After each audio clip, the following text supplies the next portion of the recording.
and tonight's topic is thinking, the king of addiction. As most people in here will know, it's the thinking, the thoughts that make us and break us. Your thoughts, what are thoughts? I try and live a spiritual life every day, and I'm on my way to study spirituality. And for the past maybe 10 years I've been working on myself, because it was my thinking that destroyed me. It took me to addiction, it took me to a lot of dark places, mental institutions and rehabs and suicide. The thoughts that I learned were dysfunctional. It's a word I don't like using because it took me years and years to find out what it really meant. Dysfunction basically is faulty thinking, negative thinking, which I learned in my home. I always speak about children because you can see children are so innocent to the ways of the world. They run about in here without any clothes on, naked, and not have any fear of what people think about them. And I learnt a lot from that. And when does the child lose the innocence? And when did we start to think the kind of thoughts that we have? So what are thoughts? I truly believe that I'm a spiritual person having a human experience, and I believe that we're energy.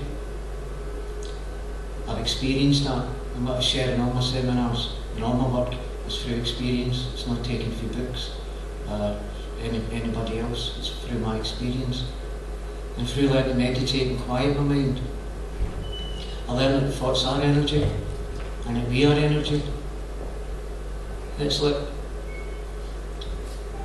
see what I once heard a guy speaking, it's like thoughts are like wee bubbles. And we've all experienced this at one time in our life. And it's like the dark thoughts, the negative thoughts. And if you're a negative person, all this negative energy is running about you. You notice that sometimes when you walk into a room and there's an atmosphere. In certain places I've been, you can feel that atmosphere when you get in, and that's the energy. You're really experiencing the energy that you're feeling. I've seen me get into some places and come out with a right sore head.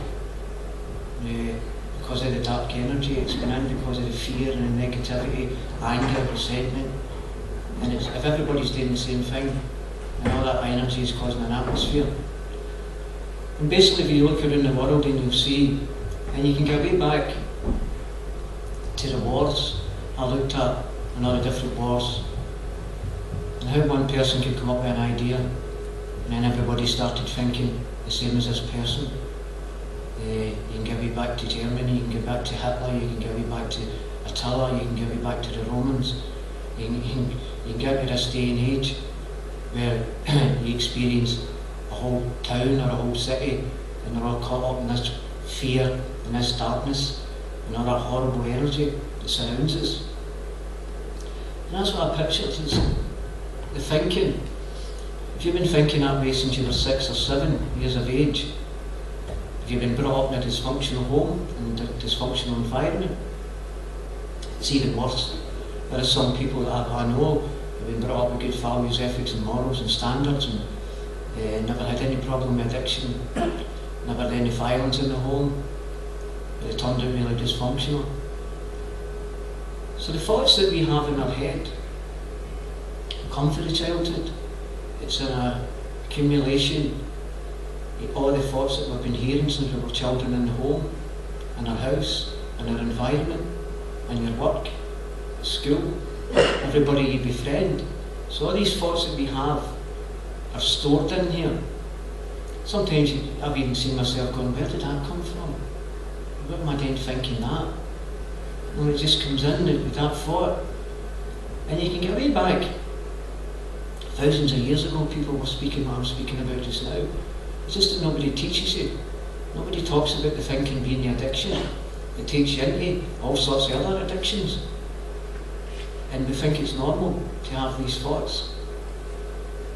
And as I said, the thoughts are energy. And when you've got negative thoughts going on, you've opened that door to all the negative energy that's round about you.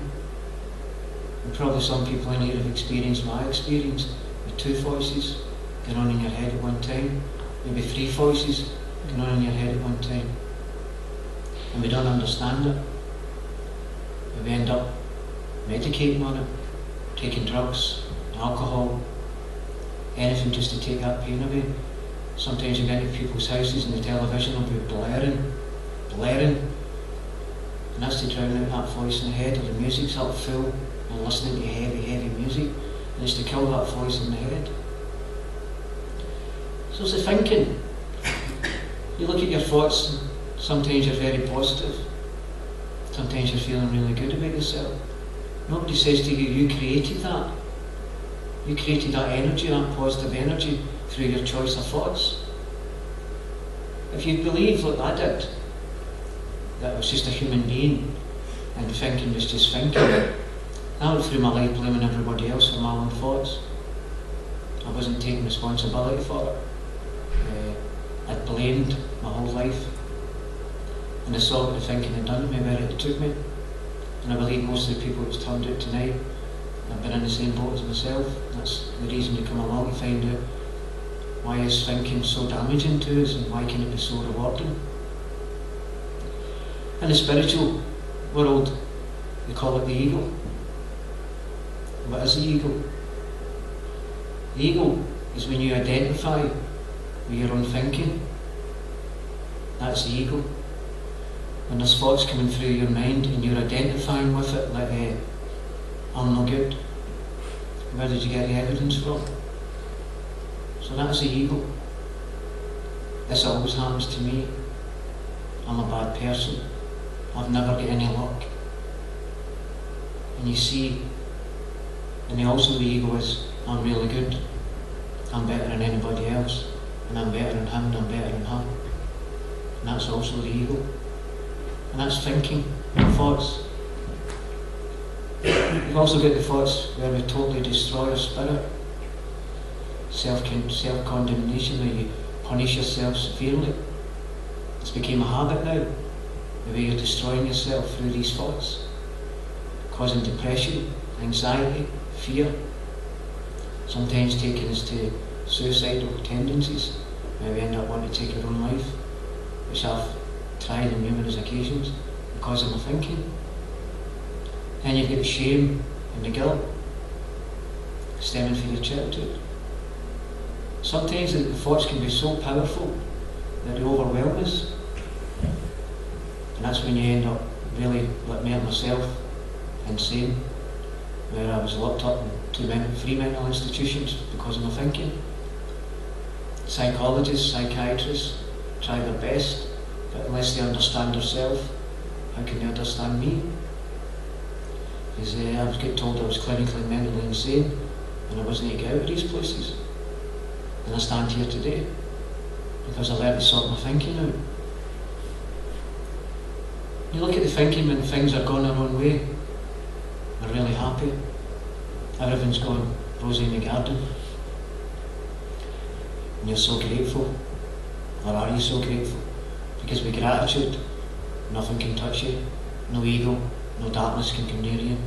Because with gratitude, it's that positive energy that you're creating round about you.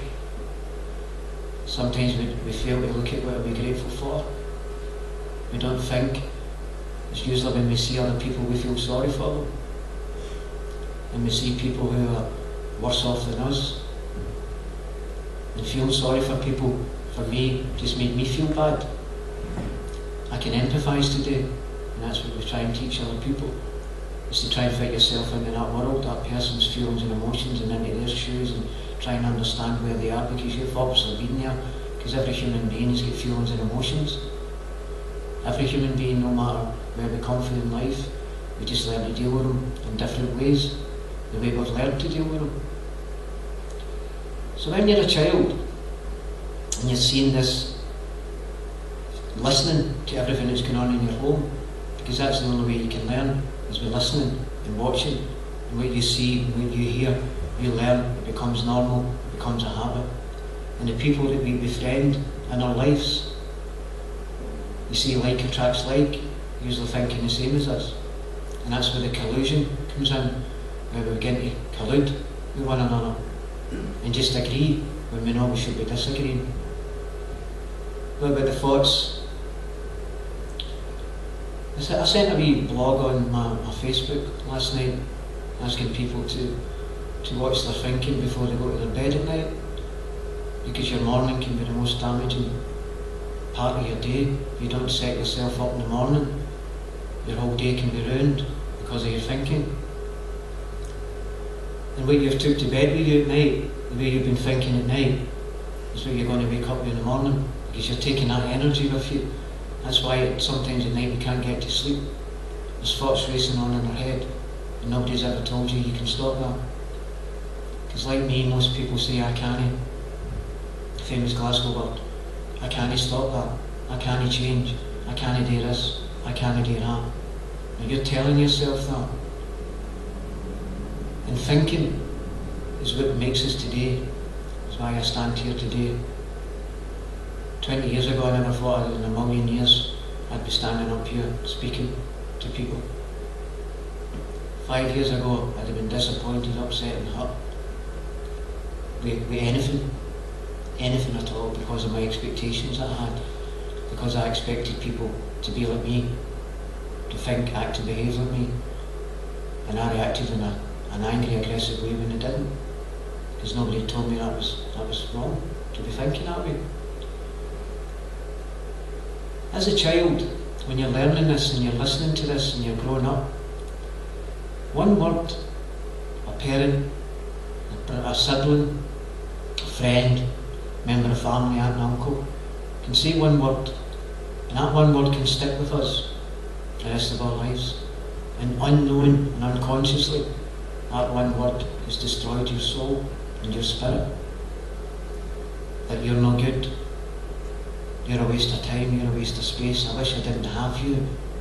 You are stupid. You are thick. And the wee words, teachers. Anybody can say this one word and it can stay with you the rest of your life. Things that happen to us as children can also stick with us the rest of our lives. You may be even abused as a child. You were in an abusive relationship. You were hurting because of your expectation, how a mother and father should be, how a mother and father should be behaving. This is the way we're thinking. But the biggest damage that was done, I recognised, is who I believed I was, through what I was telling myself through my own thinking, that I perceived who I was, that I was just a drug addict, alcoholic, no education, angry, lonely, ungrateful guy. That's why I kept feeding my spirit with, my soul with. I chose the words because I didn't know any different. And every single thought that I have, it's got a consequence. And I'm totally aware today, every thought that I have, I've got a choice where to run with that thought. And you'll see the habits that we've got, how we force these habits, and how we truly believe in our mind that we are stupid, dumb, glaikit, thick, no good, because of what they've told us that. I perceived myself to be that type of person, a no good, waste of space. I had no self-confidence, no self-worth, and no self-discipline in my life. Because again, nobody told me or taught me how to do this. And the reason I do these talks and these seminars is to help people, give them an awareness and an understanding. And the main objective of these whole seminars and this seminar is to help people become aware that it's our own thoughts that destroy us. Nothing else. We can't blame anybody anymore. Can't blame our past, because what we have is just now, this moment. And when your mind comes out of this moment and goes into the past and goes into the future, unless it's positive, you're going to hurt. We have no power over the past, and we have no power over the future, but your mind and your thinking will take you to that place, because you've opened the door, and that door's been lying open since you were 7 years of age, since you left the innocence of a child. And that door is left open to all the negativity and all the darkness, and it attracts it. The way you think you're attracting more and more dark energy. And that's how the power inside you is drained and the spirit is dead. Because we just believe we're human beings and thinking is just thinking. Because we've never been out our way to find out what are thoughts. Thoughts are positive and negative energy, and that we have a choice how to think. What about when you're in the house, how you think about your family? The family code of honour, the family that you love, you would do anything for. And then the next minute you know you're rolling about the ground or in the living room with your brother or your sister, that person you said you loved, and you would do anything for. Mummy and daddy not giving you what you wanted. How's your thinking then about that? Hatred, resentment, because you're getting grounded, kept in. Or like me, you're getting batterings and doings nearly every day. Because my dad, God rest him, was very, very angry, resentful and full of hatred. Because my mother had left us. And I understand him now, and I did before he passed away. That was all he knew. And he was resentful because he had to bring up 7 children and stop his job and start taking care of us. And when I grew up and understood that, my thinking changed completely through love, awareness and understanding. When you're in a relationship, how's your thinking when you're in a relationship? This person that you love, you're engaged to, you're married to. Then the next minute you know, you're feeling a bit of jealousy. Because when does a relationship start? I spoke about it on YouTube there. When you move in with a person, that's when the troubles begin. Because we built and created a picture in our minds how a relationship should be, how your partner should be, and this is all down to thinking. You're sitting feeding your spirit and gathering evidence and creating a picture and an image in your mind how this relationship should be. I'm going to settle down, I'm going to be happy, I'm going to have a couple of children, everything's going to be good, we'll get a car, we'll do this, we'll do that. Nobody ever told you that was a picture you created. And when that picture doesn't work out the way you've created it, you start getting hurt, frightened, scared and angry. Then what about the thinking about yourselves? Some people in here are in recovery, recovering from addiction problems, like myself. And I like that kind of thinking. Sometimes it can be worse when you're off of drinking drugs. 10 times worse than you were when you were using. And that's why a lot of people relapse. Because nobody's told them how to change their thinking. Because in my belief, my experience, of working with people and being a hypocrite, teaching people to do things I hadn't taught myself, and I see that wrong in society today. We're teaching people cognitive behavioural therapy, and we haven't applied it to our own life. We're teaching people smart recovery, mindfulness. We haven't sorted our own minds out, and that's what I was doing. I was a hypocrite, and I had to come away from it and stop doing it because it was damaging my spirit, and my body was committing all sorts of pain. Because the damage that we do to our own spirit through our thinking, it's got to commit somewhere, and the spirit is crying out and crying out and crying out, please don't do that. And then we sit and live in this world of I shouldn't have done that and I shouldn't have said that. And then the guilt and shame comes in, and the next minute you know you're trapped. You're trapped in a world that's became normal to you. Your thinking's became normal, it's habitual. And we feel we understand that we can stop this because we keep telling ourselves through the picture that we've created about ourselves and what we perceive ourselves to be, we can't do this. I mentioned in my last seminar, I am no different from anybody that's in this room, no different whatsoever. I was insane, I was clinically insane. I had a racing head, I couldn't stop it, because nobody had taught me to stop it. I even went counselling and psychology and psychiatry and read books and still couldn't stop it. I wanted everybody else to stop it for me. I didn't trust myself that I could stop it myself. And that's what this whole seminar is coming into, learning about trust. What you can do is you can become aware of your own thinking and the ego. Because the ego will strip you down. The dark doesn't like the light. That's its job. The light and the dark are always fighting. And that's the kind of battle that we have in our mind. It's going on and on through our thoughts, through these learned patterns of thinking.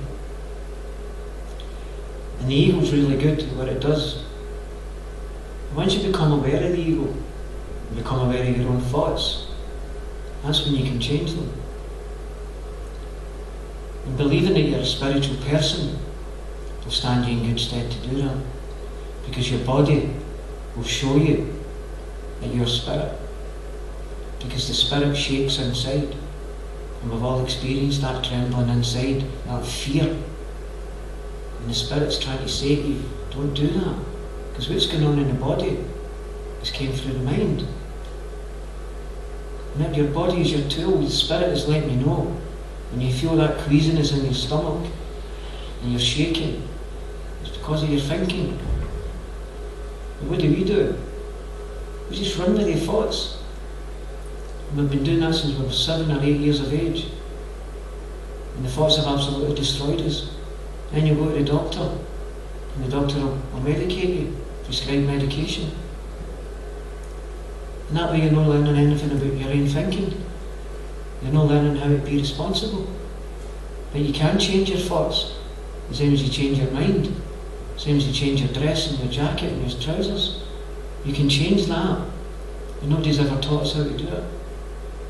Some people in here might practice meditation and learn to quiet their mind, staring at the candles, looking at the flame, concentrating on that flame, listening to some music, quieting your mind. And you'll feel good. If you don't practice this regularly or on a daily basis, like I have to do, because the voice of temptation is always going to be there. It doesn't go away.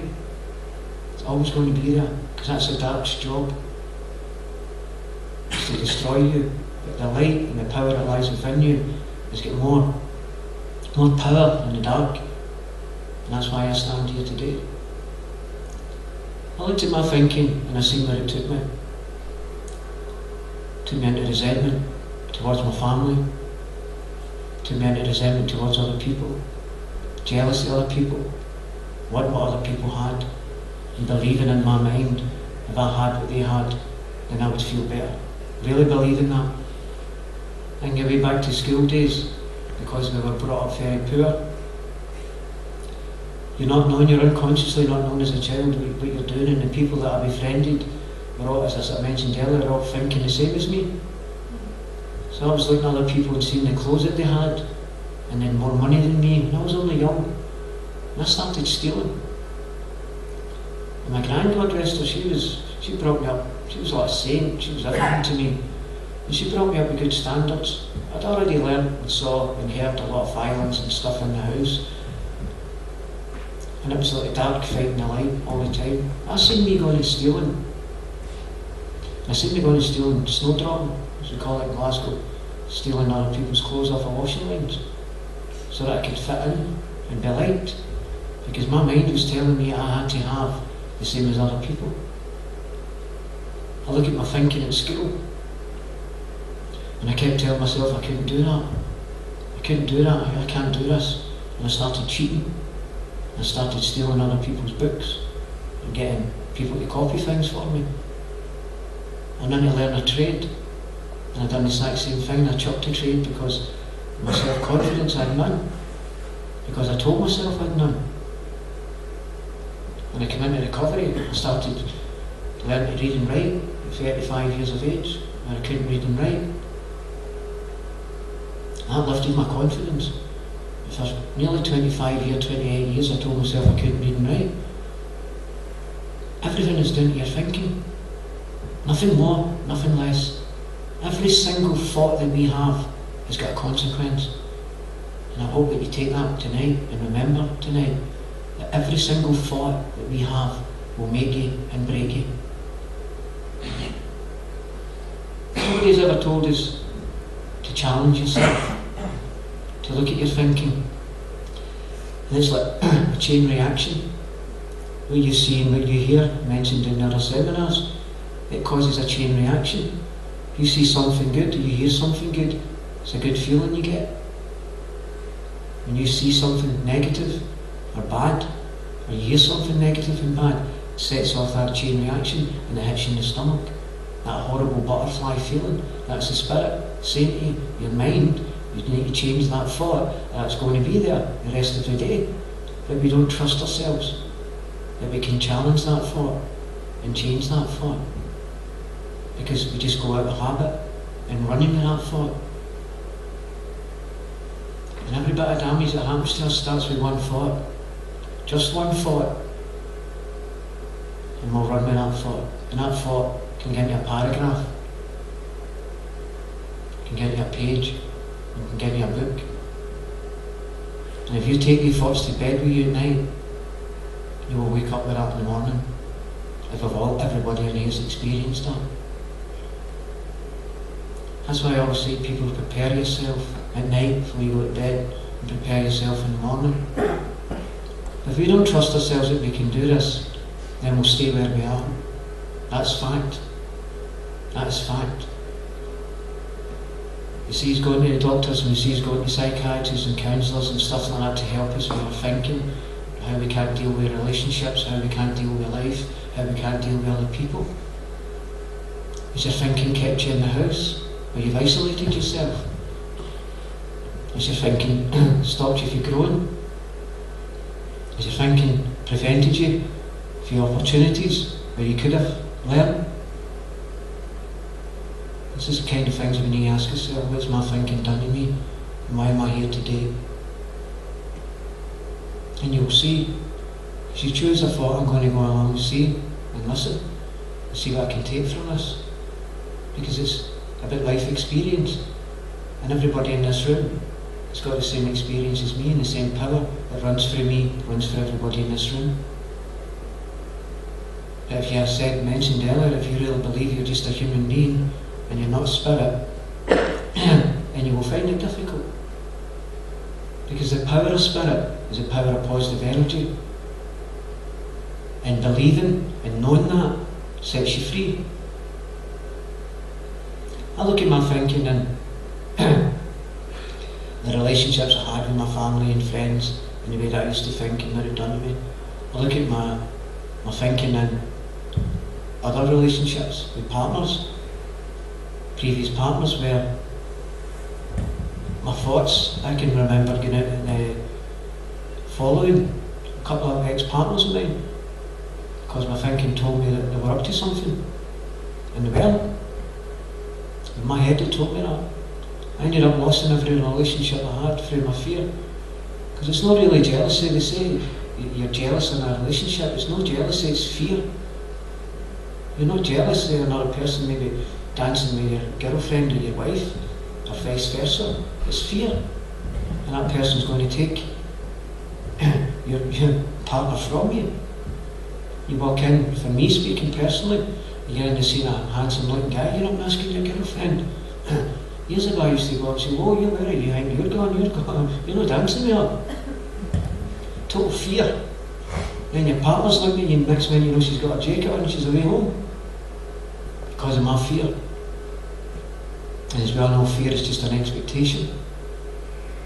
How long have we allowed this fear to destroy us? How long? How long is it going to destroy you? For you're expecting bad things to happen. And you're telling yourself, I can't recover. And you're counting each day. Instead of it being a blessing, you're looking at it as it's horrible. The way I used to think.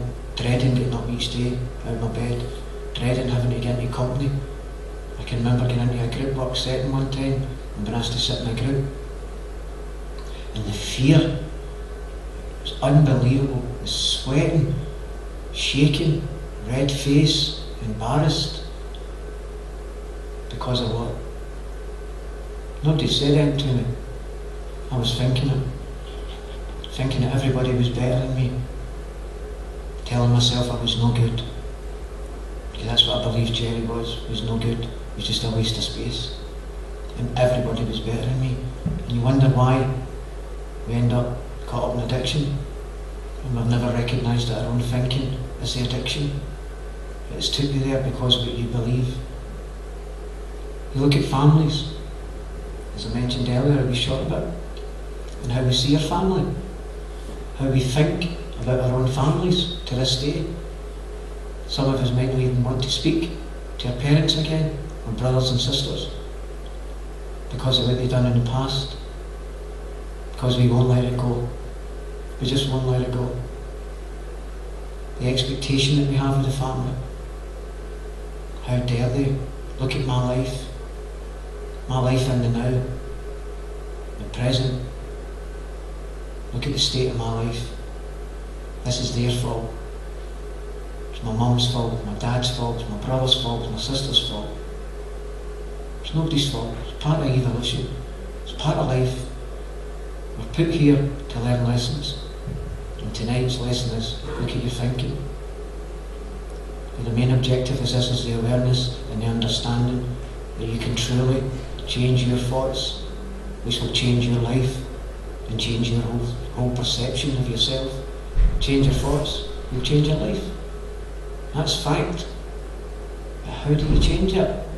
How do we recognise, as I mentioned, you'll recognise it and you'll become aware of it when you feel it.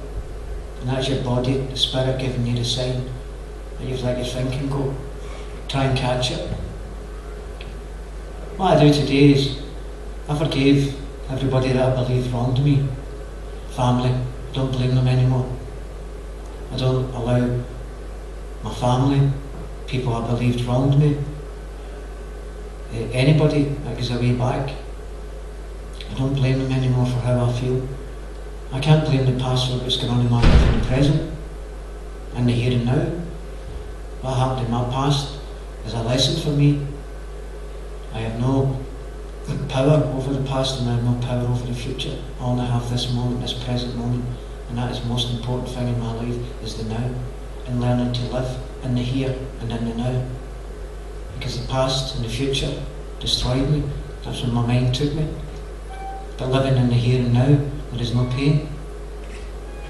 And I practice to live in this moment and be able to stand here and speak in the here and now. Because I can remember years ago, I could never in a million years believe that I could live in the moment. Never. And that was me maybe 10, 15 years off of drugs and alcohol. I saw the raising head and I had all these qualifications. And that's why I know, at the end of the day, a true teacher is somebody who's applied to their own life, they're going to teach other people. That way they become an example. What I did for my son and other people that I know who knew me was an angry, aggressive, waste of space, thieving, lying. That's the kind of person I was. When people see me today, how did you get that? How did you change? Because I wanted it. I wanted to change more than anything. I was sick and tired of the pain. I was sick and tired of being in the institutions I was in. I was sick and tired of belittling myself. And I was doing this to myself.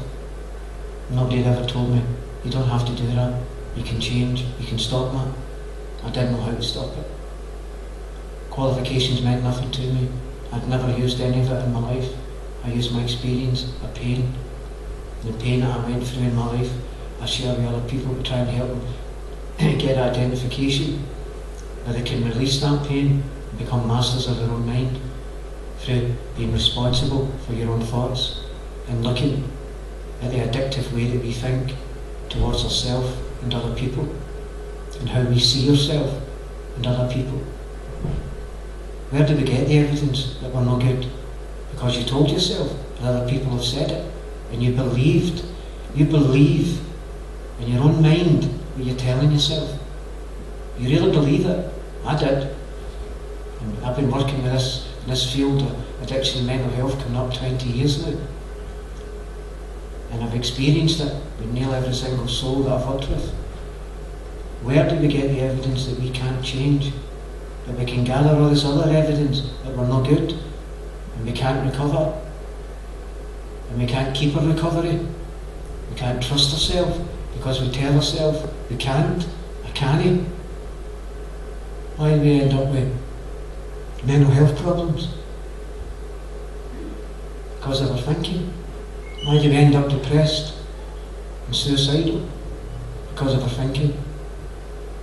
Because we're blaming. We're living in the past. Our thinking has took us into the past where we're now blaming our past for what's going on in the now. And we can't see a future. We can't see any light at the end of the tunnel. I've worked with people for 2-3 years on a weekly basis. And I can see maybe 2 or 4 people could understand what we were trying to teach and practiced it. And the other 2 wouldn't. Every single day you get up, it's a blessing. You look at some of the people that's no longer here in our lives, and I spoke earlier about being grateful, and you look at that thinking, because my last drug and my last drink was when I was in a rehab, and it took for my gran, who was God to me, when she passed away, and I get the phone call in the rehab. Now I know why I was in there at that certain time, because God in my understanding also knew that. As soon as I got that phone call, my first thought was, I can't live without my gran. My second thought was, I'm going to use and I'm going to commit suicide. That was my first 2 thoughts. Then I had what they call a spiritual awakening. And as I mentioned earlier in one of my seminars, spiritual awakening is when God stands in front of you, or an angel appears in front of you. The spirit is awakened to make you aware that you now have a choice. You can go and do what you've been thinking, or you can change and stay here. I felt a presence that I feel just now, because I'm in the now. And when I felt that presence, I hadn't experienced anything like it before in my entire life. And I couldn't tell anybody because of my pride and my ego. And when I left that rehab, I stayed there, went back and stayed there. And I found the thing that I keep today, I've tried to keep for 20 years, is gratitude. Because when I left that rehab, my dad died suddenly on New Year's Day. Then my wee sister took her own life through schizophrenia. That was my first year in recovery. But the experience that I had in the rehab stood me in good stead, because I believed that they were there. And that set me free. It took me away from the depression I mentioned earlier. That was that spiritual awakening that awoke in my spirit to say that I can do this. And then when I left there, I was very, very positive, very grateful. I was prepared for my dad and my sister. I never shed a tear because I believed they were with me. And I felt them. And through meditation, I've experienced that, like a child.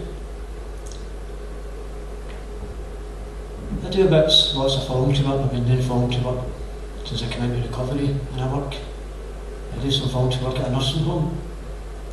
And I learned so much in there. And I get in and watch some of the elderly, and I'll go and sit with them who haven't got any family and friends. And they'll get dementia. Some of them are really more into it than others. And they'll sit and talk to their imaginary friends, just like a child does. Because that's the way they're thinking. Then they'll sit and talk to me, but they're looking over my back and they can see something that I can't see. Because they went back to the innocence of the child.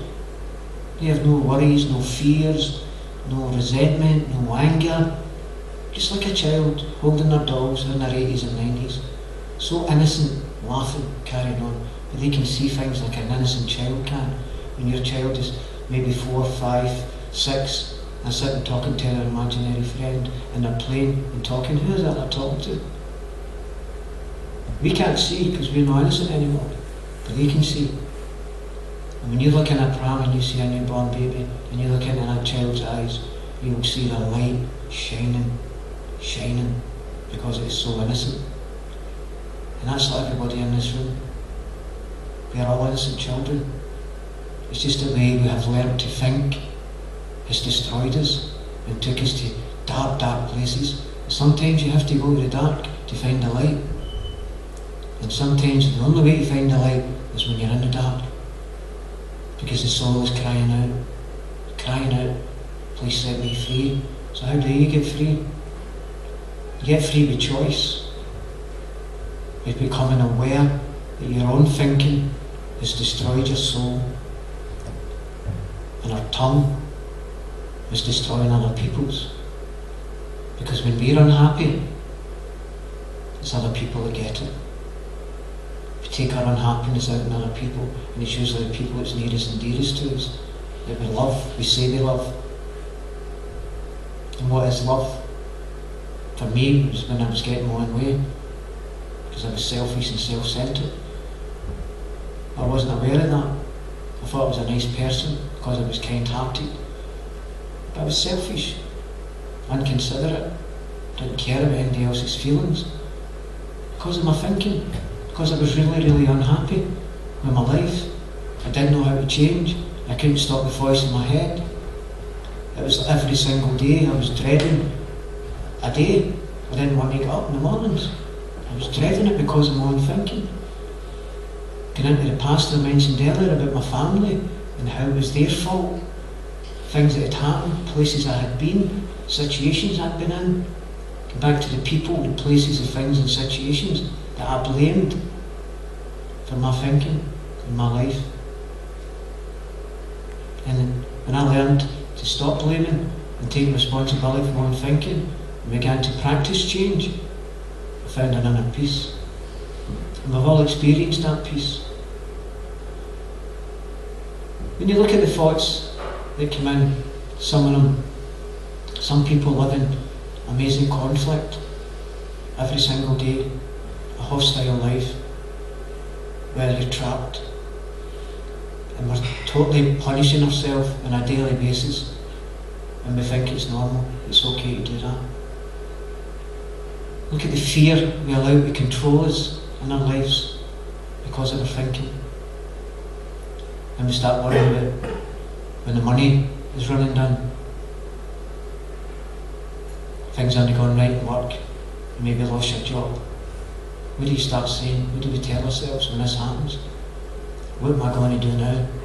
Well, that's me, I'm in big trouble. I need to sell the house, I need to sell the car, I need to do this, I need to go stealing, I need to go do all these things. I know people that's done that.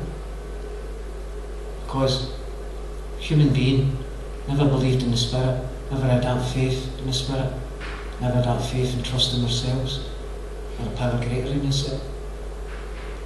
If I expected that power to do everything for me, because I'd heard other people saying this, and I even fell out with the God of my own understanding and cursed them upside down because of my thinking, because I expected better things in my life and in my recovery.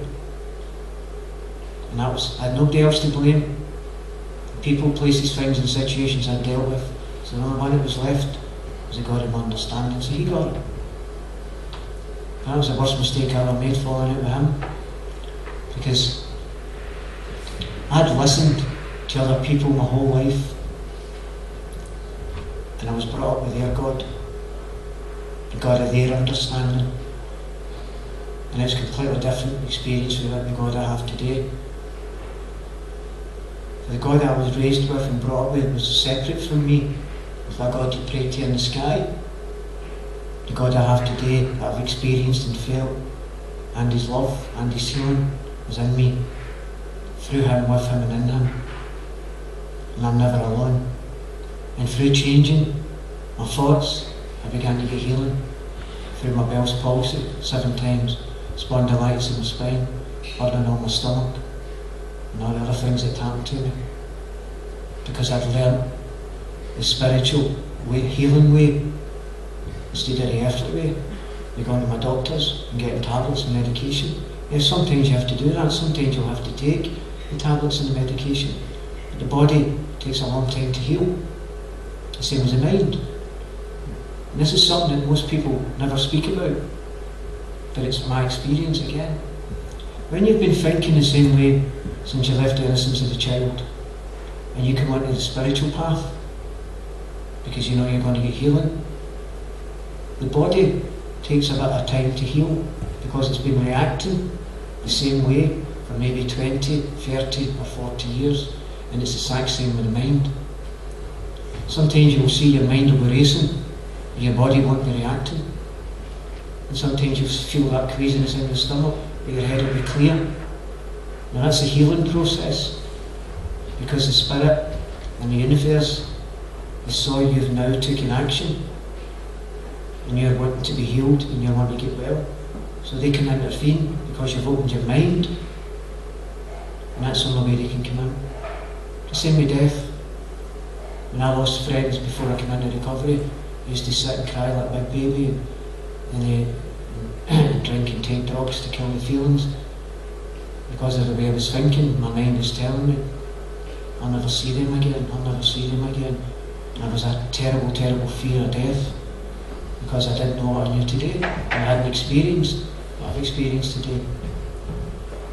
Having taken that fear away releases the spirit, because your spirit's kind of wrapped up in your soul like a sheath, like a flower.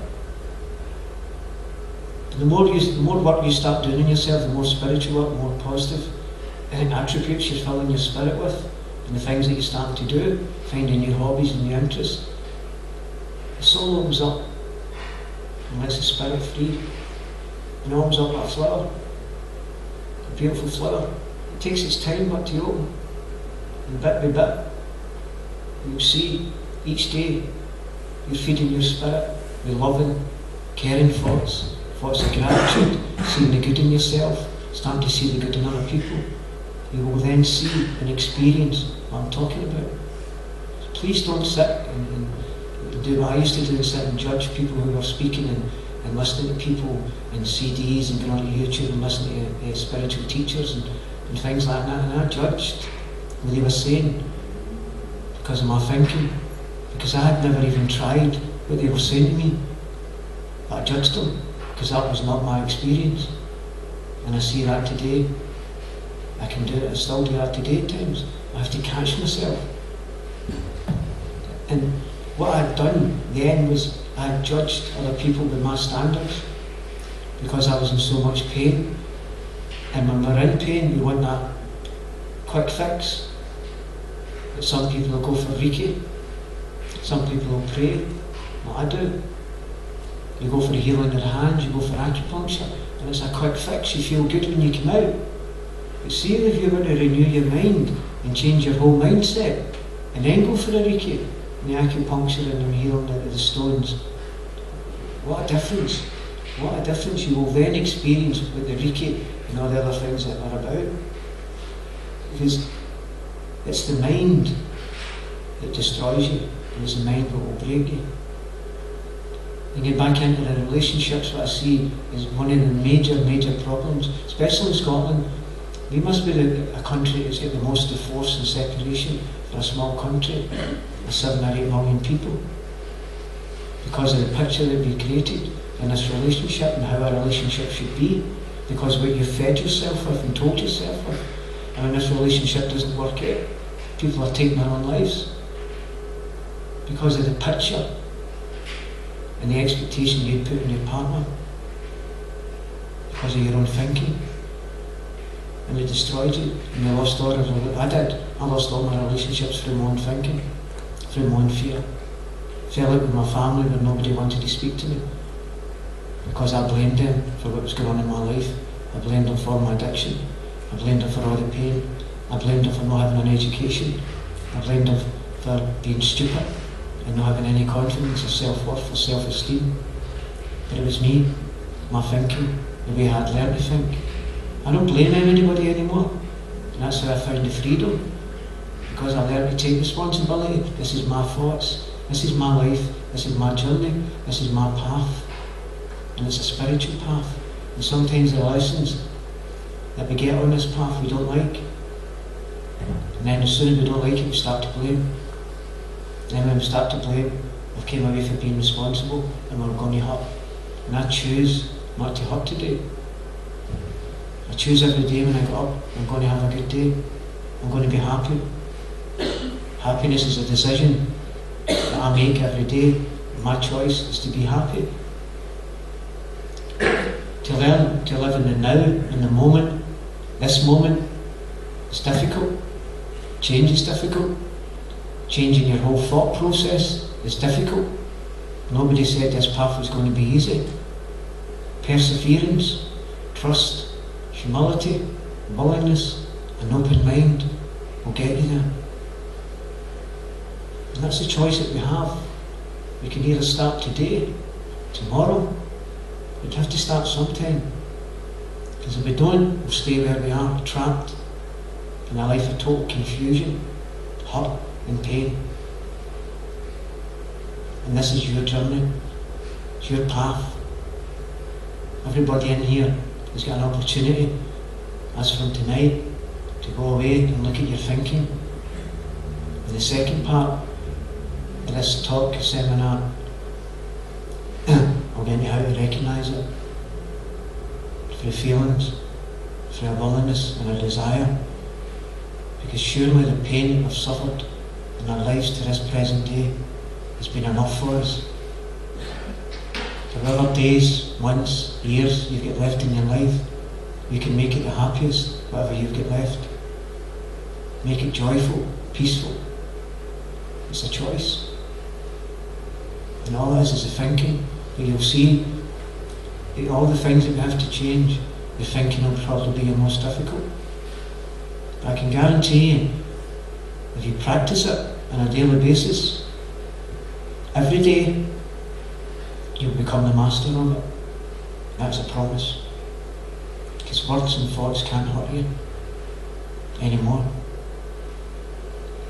People can't hurt you. Physically, yes. Emotionally, spiritually, it's impossible. But we allow it to happen because we blame other people for what's going on in our lives. We blame our past and things that have happened in our past for what's going on in the here and now because of our thinking.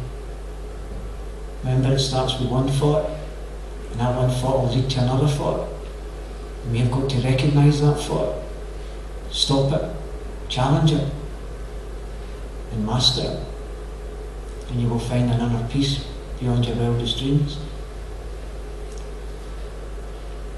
Before I finish this first part, and you take a break, have a wee look at the thoughts that really hurt you most in your life. For me, it was missing loved ones before I knew what I knew today. I couldn't get through my life without them. I even grieved over my drugs and my alcohol because sometimes I really needed it to take the pain away, and the pain was my thinking. My thinking was my addiction that took me into another addiction, and another addiction, and another addiction, and I kept running and running and running for Gerry because I didn't know any better. I didn't know that thoughts were energy. I didn't know that I was spirit and I was energy, full of love, full of compassion, and full of positive energy. And nobody taught me how to tap into that energy through meditation, through reading other books, through going on to YouTube, listening to audio CDs, listening to other people, trying to get a bit of humility into my life. And you'll see that once you start to practice change, it becomes new. Out with the old and in with the new. And you will see each day, this doesn't take years, each day you will be stronger and stronger and stronger. Stop creating pictures in your mind of how your partner should be behaving. Stop gathering evidence in your mind telling yourself how bad a person you are and that you're no good, because it's a lie. Everything negative that comes into your head's a lie. Everything. And that's what we do, we tell ourselves lies. That's what denial is. Didn't even know I was lying. Somebody used to say denial isn't a river in Egypt. It's just a normal human experience that most of us go through in our life. Sometimes I can still be in denial. And after what I've learned and what I know, sometimes I go, crikey, I never knew that. I didn't know I was doing that. Telling myself lies. And the biggest lie is who we are. That was the biggest lie I ever told myself, that I was just a human being. The experiences that I've had about renewing my mind has been beyond my wildest dreams. Being able to be healed with specialists and consultants and stuff, people, other professionals were telling me, I'm sorry, you just have to live like that, Mr. Murphy. And I'm going, oh no, I'm not accepting that. I wouldn't accept it. And I prayed. And sometimes when you're praying and praying and praying, like the way I used to, I was expecting, as I said, the God of my understanding out with me to help me inside. And that's when I realised, after years and years and years of doing the wrong thing, which I had to do to bring me here today, that the God of my understanding works through me and He's in me. And that's when I got the healing, when I finally became aware of that, through meditation and through experiencing that power. And sometimes it's beyond your wildest dreams where it can take you, through meditation and quieting your mind. And as I said, I am no different from anybody else in this room. Anybody in this room can do it, if you want to do it, if you put your mind to it, and you're sick and tired of the pain that you've went through. Because the pain that we go through, as we all experienced in here, can be very, very severe. And you're conditioned to that pain, and you believe that pain is normal and it's okay to feel that pain. And really it's the pain I used to motivate myself to get where I am today. I used that pain, I used my fear, my anger to motivate me, because I was sick and tired of that pain, and sick and tired of the place that I was in my life, and why I was trapped in that way of life, and I couldn't come out of it, because everything was normal to me, everything was habitual. And I know today that anything can be achieved through the mind. Anything can be achieved. Learning to read and write. At 35, being able to stop abusing my body through drugs, chemicals, other things that I've done. Telling myself I could never get clean, never get sober. I could never read and write. Telling myself this. That some people tonight, before I finish, were telling me, I can't come tonight, Gerry, because of this and that and blah blah blah. I'm going, that's okay, I don't really understand that. Last night I was saying I can't wait to come tonight. So you've seen how the mind can destroy that. And then later on, some of the close ones that are close to me will start feeling shame and guilt. And they'll probably be back on the phone tonight. I'm terribly sorry. And that's what the mind does to us. That's what it used to do to me. Feeling I've let this person down. I need to do that. And becoming a chronic people pleaser. Wanting to please everybody. Because I didn't know how to love myself. Because my thoughts destroyed me and told me that was a waste of space. And I've truly believed that every thought that I had, I believed it, and I believed it to be true. And I had no evidence whatsoever. So I'll finish this part, and then the second part we'll do some motivational, inspirational stuff, and just try and teach in the last 40 minutes what I can, and help anybody that I can to try and challenge us and be aware of your addiction. So thank you very, very much for your patience, your tolerance, and for sitting back and listening. Thank you so much.